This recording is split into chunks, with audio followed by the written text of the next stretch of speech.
You ever look out your window at your yard and just wish it was a little more alive? Well, we're about to break down exactly how you can transform your garden into a vibrant ecosystem, a personal nature preserve that birds just can't stay away from. Seriously, just picture it. You're sipping your morning coffee and your backyard is just buzzing with life. You've got cardinals flashing that brilliant red, little chickadees doing acrobatic flips, maybe even that elusive bluebird finally decides to show up. And listen, this isn't some far-off fantasy. You can totally make this happen with the right design. Okay, so a garden full of birds is obviously beautiful, right? But the real value goes so much deeper than that.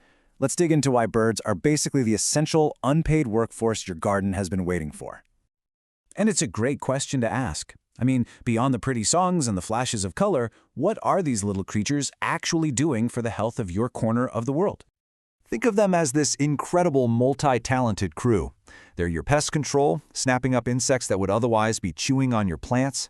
They're pollinators, helping your flowers and vegetables thrive. They're even landscapers, spreading seeds for new growth.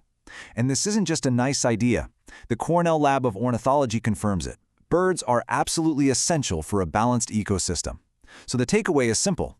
A garden built for birds is a healthier, more resilient garden, period.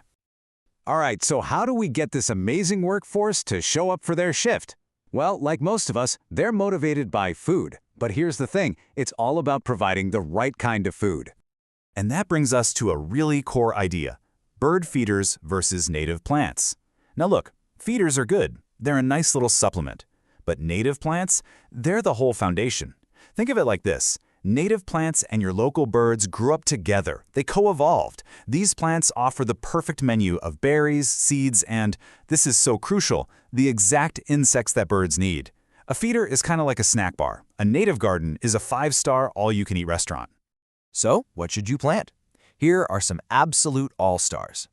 Plants like elderberry and serviceberry give you those awesome berries. An oak tree? Oh, it's a powerhouse. It can support over 500 species of caterpillars all by itself.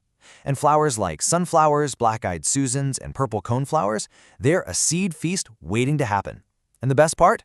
These guys are low maintenance because this is where they're supposed to be.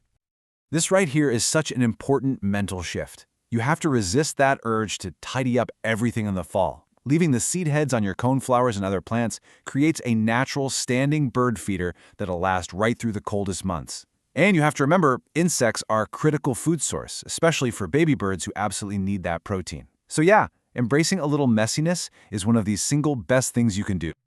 Okay, once you've set the table with an amazing buffet, what's next? Water. It is the single most powerful attractant after food, and honestly, it's a total game changer for bringing in a much wider variety of species. Look, a simple, still bird bath is great. Don't get me wrong, but the secret weapon is moving water. The sound of a little drip, the splash from a tiny fountain, or even a gentle mister. It creates a signal that birds can see and hear from way up high. This is the stuff that will attract birds like warblers, who might completely ignore a seed feeder. Now here is a crucial safety tip. You want to place your water source about 3 to 4 feet away from any dense shrubs or places where a predator could hide.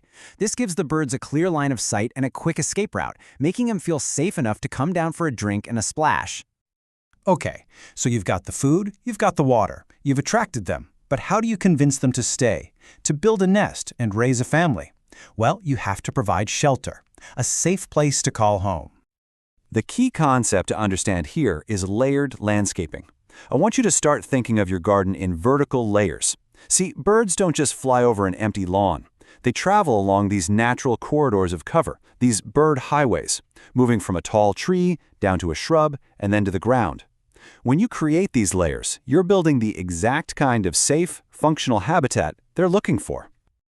And it really just breaks down into 3 simple layers. First, you've got the canopy, your tall trees for nesting high above any danger. Second is the understory of shrubs, which provides that critical middle ground for cover, berries, and nesting materials. And finally, you have the ground layer of plants, offering up seeds and a safe place to forage. Each layer supports different birds, and when you have all 3, you've created a complete and thriving habitat. So what does this actually look like in your yard? Well, dense evergreens provide absolutely critical cover in the winter. Thorny plants like roses or hawthorns offer fantastic natural protection from predators. And if you have an old, hollow tree, what's called a snag, don't cut it down. That's prime real estate. And of course, putting up some properly sized nest boxes can be a direct invitation for species like bluebirds or wrens to move right in. You know, creating a real haven isn't just about what you add to your garden. It's also about what you remove. So let's talk about the common bird blockers that can accidentally sabotage all your hard work. So here is your essential don't list. Number 1, and this is a big one, stop using pesticides. You're not just killing a few bugs, you're wiping out the main food source for baby birds. Second, please keep cats indoors. It's a non-negotiable for bird safety. They are just incredibly effective predators. Third, avoid those heartbreaking window collisions by placing feeders either super close, like closer than 3 feet, or farther than 10 feet away. And last but not least, be patient. You are building an ecosystem, not just planting a few flowers, and that takes time. Now, I know this all might sound like a lot, but starting your own bird oasis is so much easier than you think. You can start making a real, tangible difference today. Just remember to think through all 4 seasons. Each season brings different challenges and different needs for birds. A truly great bird garden is one that offers consistent support all year long, from the very first spring blossoms to the last of the winter berries. And the best part is, you don't have to do it all at once.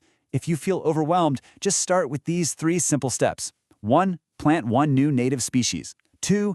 Add a simple water source. Even a shallow dish you refill every day works great. And 3. Commit to stopping all pesticide use.